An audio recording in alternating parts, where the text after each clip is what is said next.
Yo siempre supuse que algún día en teatro o en una lectura o en algo tenía yo que tener que ver algo con Pedro Páramo desde que leí la novela en la escuela, ¿no?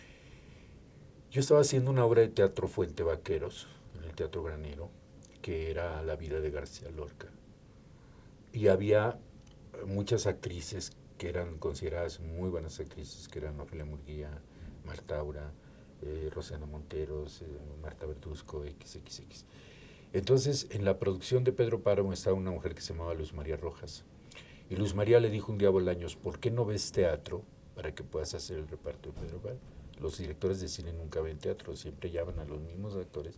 Entonces lo llevó a ver varias obras y entre ellas fue a ver Puente Vaqueros. Al otro día de que fueron a verla, llamó a varias actrices de la Anofelia, a Marta Verduzco, para verlas, platicar con ellas. Y me llaman a mí. Entonces cuando voy, me dice Bolaños, quiero que me hagas el arriero. ¿Te acuerdas? Es uno de los personajes hijos de Pedro Páramo.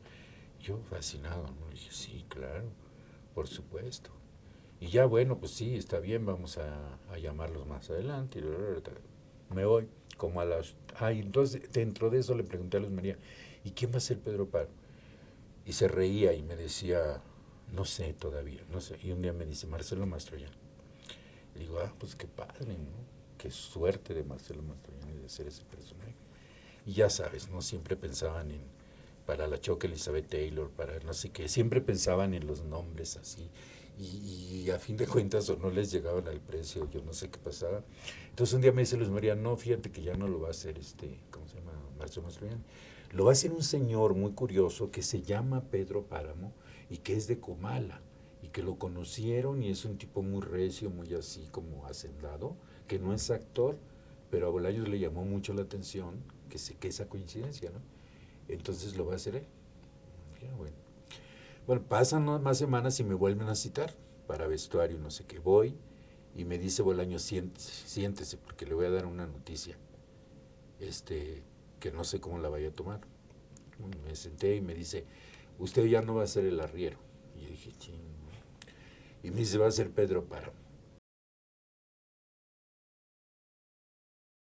Y así fue, fíjate, fue una cosa muy curiosa. Ya vino todo, la preparación, fue como un sueño realmente, ¿no?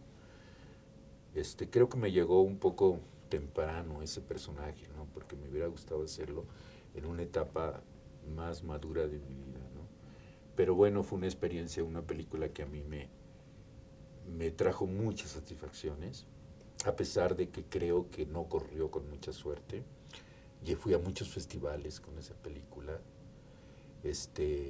Me gustó muchísimo hacerla.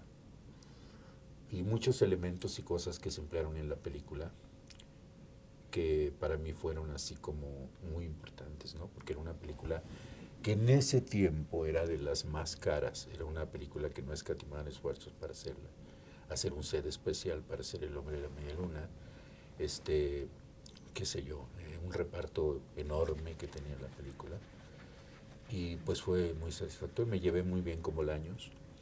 Lo único que a mí no me gustó fue que él traía mucho. Él había hecho un western que había tenido mucho éxito, Arde Baby Arde. Había hecho una magnífica película que a mí me parece magnífica, que se llama La Soldadera, que me gusta mucho. Y en esta película de Pedro Páramo metió como que lo italianizó un poco, ¿no? Porque el hecho de quitar todo lo de la revolución, de que nada más se hablara como teatro griego de las cosas, y de poner a un páramo severo con una bufanda caminando por los corredores, yo siempre me imaginé a Páramo, pues con su traje de hacendado, un hombre más de nosotros, ¿no? Los mexicanos. Tiempo después la hice en teatro con Nancy Cárdenas, pero hacer la película para mí fue maravilloso. Conocí a Don Juan después de que terminé la película Y yo le pregunté a él que sí que le había parecido la película. Y me dijo, lo único que le puedo decir es que en esta media luna sí vive Pedro Páramo. Y eso me llenó a mí de... Era un señor que tenía una cierta picardía y muy inteligente. Entonces no sé si me lo dijo me acuerdo que le hice dos preguntas. Le digo, oiga, ¿y para usted cómo es Susana San Juan? ¿Es rubia? ¿Es morena? ¿Cómo es para usted? Me dijo. Y dije, bueno, tiene que ser rubia, porque habla del trigal, cuando habla de sus ojos, de la miel, cuando habla de... Me dice, bueno, pues es rubia. Si para usted fuera negra, sería negra. ¿No? Y así, no le sacabas realmente nada más allá de eso, ¿no? Cuando la leí en la escuela tal vez no me causó una gran impresión, sino porque siempre te lo hacen así como una tarea, como algo así, ¿no? Pero me llamó mucho la atención la forma, el lenguaje, los personajes, los nombres, toda esta atmósfera, ¿no? Que cuando estás leyendo, que posteriormente te pasaba lo mismo un poco con los libros de García Márquez, ¿no? Que estás leyendo y te estás imaginando y estás entrando dentro de ese realismo mágico, que literalmente es maravilloso. Pero curiosamente cuando la llevas al cine, y a Rulfo le pasó mucho, y incluyendo esta película, que nunca se ha logrado realmente ese maravilloso eh, realismo mágico que habla tanto porque no es llenar de humo la pantalla, no es... Curiosamente años después hice una película con muy escasos recursos que se llamó Los Confines, que curiosamente es más rulfiana ese corto que yo hice de Los Confines, que era de Talpa, que esta que se le metió tanto dinero y fue así, ¿no? Inclusive la anterior que dirigió Carlos Velo, que es en blanco y negro, pues como que menos, ¿no? Para mí se acerca a ese mundo mágico de Rulfo, ¿no? Todavía hasta la fecha me entero que ¿cómo se llama? Bolaños luchó muchísimo porque hizo una película larguísima que le salió como 3 horas y media. Así fue como la vi yo en San Sebastián, que la gente se salía de pronto, ¿no? A tomar un refresco, porque era tan larga la película, larga. Entonces después se la dejaron en 1 hora 50 o algo así. Imagínate todo lo que le tuvo que muchar a la película para poderla exhibir comercialmente, ¿no? Y él luchó después por volver a incluir todas las escenas de los hermanos incestuosos, todo eso que había cortado, y hacer una versión más cercana a la original que la había filmado. Inclusive hasta filmó escenas o quiso filmar escenas agregadas, pero no sé, era un delirio ya de él que tenía, lo llegué a ver varias veces poco antes de morir él, y traía un delirio de hacer la vida de Marilyn Monroe, que traía siempre el libreto bajo el brazo, y volver a hacer algo con la misma película que había hecho de Pedro para hacer como otra película dentro del material y volverla a exhibir. Era un hombre de pocas palabras, no era un director así que te llevaba de la mano analizando demasiado lo que ibas a hacer. Era un hombre que traía un poco ya una cierta experiencia, según me contaba él. Había filmado muy poco, ¿no? Si te das cuenta, su historial de director es de muchos años. Arte Baby Art, luego esta de Soldadera y no sé qué otra cosa hizo. Curiosamente, años después yo hice otra con él, una locura que se llamó Naná, de una obra que hice con Irma Serrano y que luego la hicimos cine. Y terminó él dirigiéndola, porque se peleó y me corrió a todos los directores anteriores, y terminó él dirigiéndola. Entonces, pues él era un hombre, yo creo que era un hombre muy honesto, ¿no? Con lo que él quería hacer realmente. Había, creo que había asistido a varios directores como Ismael Rodríguez. Nos tuvo mucho que ver en películas como La Cucaracha, en Argumento, no sé cuántas cosas contaba. Entonces, te digo, Bolaños era un hombre, para mí era como un playboy, era como un hombre así muy de mundo, que te hablaba de sus viajes a Italia, Europa, qué sé yo, eh, pero en sí no tenía así como demasiado contacto contigo como actor-director. Yo que estaba asustadísimo por el personaje y que tal vez me hizo falta un poco una mano más, esta mano que te guía del director en un momento dado, por la poca experiencia que puedes tú tener ante un personaje así, ¿no? Yo sí sentí la verdad eso, esa necesidad, ¿no? De tener un poco más de protección. Pues era un compromiso, ¿no? Que tú intuías que era, y hablaba todo el mundo de que era la película más cara del cine mexicano y que era no sé qué, y que quién sé cuánto. Entonces el hecho de que te pongan en el primer crédito en una película, como que traes cargando tú así todo, ¿no? Como que tú, cuando no es así realmente, ¿no? Porque no depende tampoco de ti que la película fracase o triunfe, ¿no? Pero en ese tiempo tú no tienes la experiencia, ni tienes los años, ni has vivido, ni has comparado, ni sabes.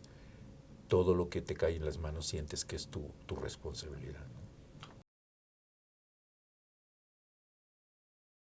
Venetia. Venetia hizo Susana San Juan.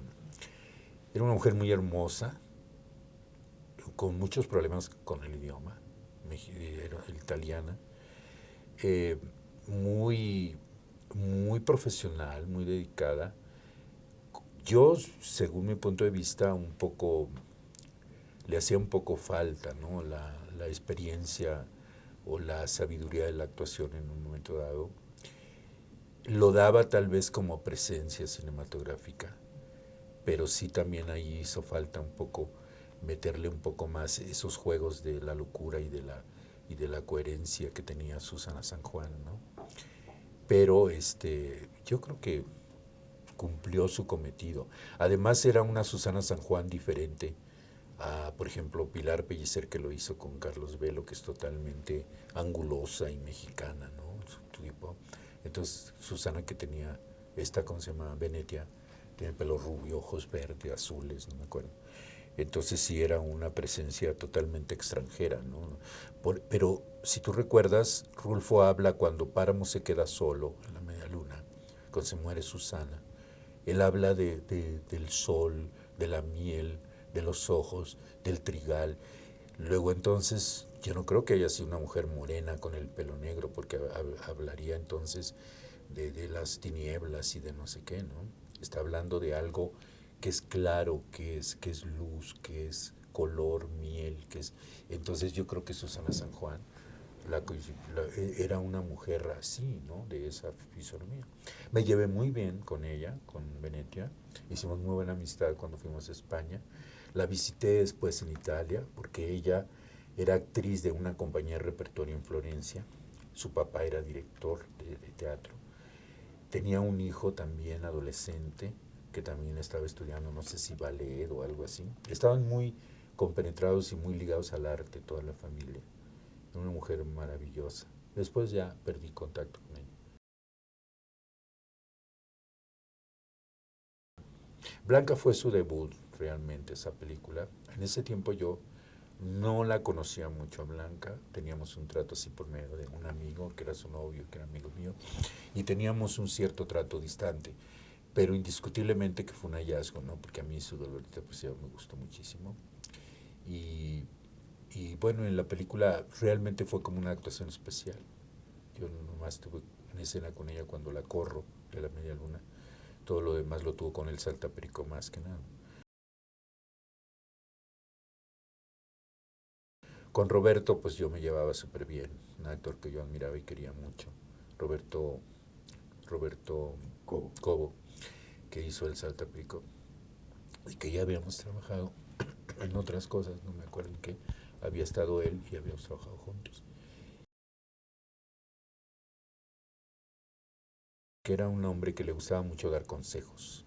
Y no te pares así, no hables así. Y, no, y yo le hacía caso porque de alguna manera un buen consejo o mal consejo es bueno, ¿no? Y él, yo siento que él como que él hubiera querido hacer Pedro Páramo, cuando realmente Fulgor se da un personaje maravilloso, ¿no? Entonces él quería, yo creo que quería. Otro hombre que luchó muchísimo por hacer Pedro Páramo fue David Reynoso. Y siempre que sabía algo de obra de teatro, yo me enteré después, iba y se presentaba y decía, yo soy Pedro Páramo. Pues cómo no, es un personaje extraordinario. Las mujeres, yo creo que ahí el elemento femenino era el más acertado. Patricia estaba muy bien, Ana Ofelia Munguía estaba estupenda. Marta Verduzco, que no había hecho mucho cine, que hacía La Curraca, estaba bien. pero una de las escenas más cortadas fueron las de él. Había secuencias muy bonitas de los hermanos incestuosos que los hacían el Piria Carrillo y no me acuerdo quién era el otro actor, que salieron totalmente de la película, porque filmaron desnudos los dos, totalmente desnudos. Y las quitaron por tiempo, ¿no? Me mochó toda esa parte de los incestuosos. Una de las cosas que más me emocionó a mí, cuando yo vi el primer corte aquí, lo vi sin música. Cuando fui a San Sebastián, lo vi ya con la música de Ennio Morricone. Y eso sí me estremeció. Me hubiera gustado mucho que cuando hice las escenas me hubieran puesto esa música como motivo, como lo hacía el Indio Fernández, ¿no? Que te ponía música para que te dicen los actores que trabajan con él, que les ponía música de Cuco Sánchez y cosas así, para que te metieras dentro de esa cosa que él quería. Entonces, cuando yo voy subiendo la escalera que se lleva en el cuerpo de Susana, es una escena que duró mucho porque era la escalera, el corredor, el otro corredor, hasta que llegabas a la cama, te acostabas y ahí te quedabas hasta que llegaba el Juan, ¿cómo se llama? Justino, ¿no? ¿Cómo se llama? El arriero, le enterraba un cuchillo y le sacaba la arena dentro del cuerpo, que eso ya fue idea de Bolaño. Entonces, era una secuencia muy larga. Y cuando yo la vi en primer corte, yo inclusive le dije a Pepe, no le vas a cortar, porque era subir la escalera, luego mi cara, luego mi espalda, luego entrar a mi cuarto, acostar. Y sí era emotiva, ¿no? Porque sí me motivaba mucho. Y sí lloraba, páramo y todo, y pronunciaba cosas, Susana y no sé cuánto, pero con la música de este hombre era increíble, increíble. Ese respaldo que te da a la secuencia dramática, una música hecha ad hoc y hecha especial y bien lograda, ¿no? En sus momentos y todo. No, a mí eso me dio una impresión increíble. Tenía un problema muy serio que Silvia Pinal, que fue al festival esa vez, cuando acabó la película me dijo, ¿tú conociste a la maquillista? Y yo digo, sí, claro. Y me dice, yo que tú la busco y la mato. Porque yo tenía un lunar de canas mío, que cuando hice la pan no me lo depilaron, me dijeron que me iba a salir negro. Y nunca me salió negro, me salió un rollo, una rueda aquí. Entonces ese lunar le gustó mucho a Bolaños y me lo agrandó aquí como de tongolele así, ¿no? Entonces, nunca machó. Hay veces en la película que el lunar es así delgadito y hay veces que es así y hay veces que... Y me decía Silvia, no, es que eso no puede ser.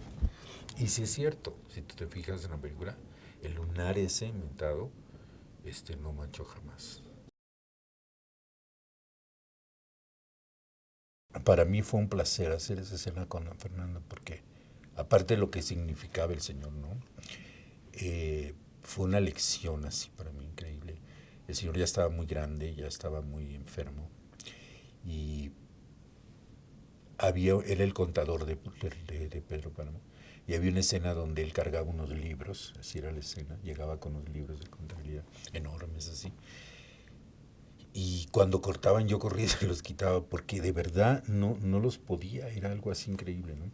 Y no sé si por ese detalle me tomó como mucho afecto, me invitaba a comer con él, de lo que le llevaba a la esposa Sagra, ¿cómo se llama? A comer allá al estudio. Y era un hombre tan cansado ya, tan grande, y me impresionaba, nunca se equivocó, nunca se le olvidó, sabía todo perfecto. Nada más le decían su cuello, don Fernando, sí, mijita, y él solo se lo arreglaba. Esas cosas que ya te deja la experiencia, el tiempo y toda esa vida, ¿no? Que has transcurrido a través, frente a una cámara, qué sé yo. Pero eso me sorprendía muchísimo, ¿no? De él. Me sorprendía y no, porque efectivamente fue uno de los histriónicos más importantes del cine, no podemos negarlo. Le guste a quien no le guste o lo que sea, pero era un actor que hizo y dirigió y tuvo un historial increíble, ¿no? Como me pasó cuando trabajé con Katy, como me pasó con todas estas grandes figuras que sí tenían realmente un valor indiscutible, ¿no? De experiencia, de vivencias, de muchas cosas, ¿no? La primera vez que se presentó la película fue muy rara la reacción del público. Yo creo que por el tiempo que duró la película y todo esto, en la función de la mañana, que yo fui así como de escondido a verlo, la reacción del público se salía mucho al lobby y volví a entrar y volví a verla y todo. Después en la conferencia de prensa, pues hubo preguntas así como esa que te digo, no ahondaron mucho, porque estoy seguro que hay muchos periodistas que ni siquiera han visto la película todavía. Ya en la función de gala ya hubo más respuesta, hubo más interés, inclusive surgieron gentes de industria italiana y no me acuerdo que querían comprar inmediatamente la película. Para variar, los pósters no habían llegado, entonces no había mucha información sobre la película. Y un día Luis Alcoriza, que estábamos ahí en el lobby, me presentó a mí con unas personas italianas que estaban interesadísimas en comprar la película. Se hizo una recepción increíble que hizo Leyenda en San Sebastián, para, porque ya ves que cada delegación da un cóctel o una recepción, ¿no? Y yo creo que pues eran tiempos muy, muy diferentes. Cantó Lucha, me acuerdo, Lucha Villa, fue algo así como muy, muy agradecido por todos los cineastas del mundo, ¿no? El tequila y las mesas y todo eso sí fue realmente muy importante en ese tiempo. Y eso le dio a la película también un poco de caché, podríamos decir, ¿no? De que también éramos una delegación no pinchurrienta, sino una delegación que en un momento podía estar a la altura de todas las demás que iban, ¿no? Que aunque eso te preguntas después, bueno, para la película en sí, ¿para qué sirve, no? Fue una película muy criticada, Pedro Páramo, porque fue al borde de algo, de un presupuesto y los demás que tenían poco presupuesto para sus películas. Fue muy atacada dentro de la misma industria, de los mismos directores, las mismas gentes que hacían cine. Como que no les gustaba hablar mucho del Hombre de la Media Luna y fue una película un poquito así como hecha a un lado, ¿no? En un momento dado. Entonces no hubo gran alegoría por la película aquí en México. Pero bueno, es una película de la que se ha hablado desde que se filmó hasta la fecha, ¿no? Primera, porque es una película importante, ¿no? En la época que se hizo y todo esto. Y segunda, porque es un argumento de uno de nuestros más grandes novelistas, que es Juan Rulfo.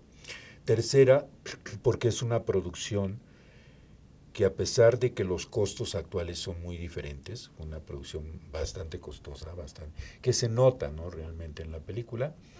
Y por otras razones, pues creo yo que es una película, según mi punto de vista, no 100% lograda, ¿no? Por muchas razones. Pero es una película decorosa y es una película que podría hablar bien de un cierto cine que ha hecho el cine mexicano.